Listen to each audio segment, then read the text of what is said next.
If you're experiencing issues with GTA 5 multiplayer, there are several steps you can take to troubleshoot and potentially resolve the problem. Follow these steps to improve your gaming experience. Step 1. Check server status.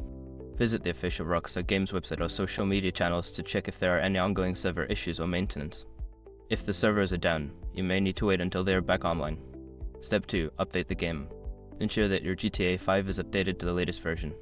Check for updates through gaming platforms Steam, Epic Games, etc., and install any available patches. Keeping the game updated can fix bugs and improve connectivity. Step 3. Verify game files.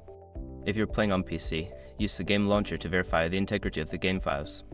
This process will check for any corrupted or missing files and replace them, which can resolve many issues. Step 4. Check firewall and antivirus settings.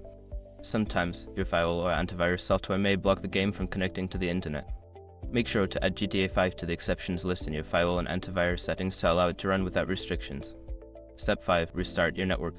If you're still having trouble, try restarting your router and modem. Unplug them for about 30 seconds, then plug them back in. This can help refresh your internet connection and resolve any network-related issues. By following these steps, you should be able to troubleshoot and reduce the issues with GTA 5 multiplayer. If problems persist, consider reaching out to Rockstar support for further assistance. Happy gaming!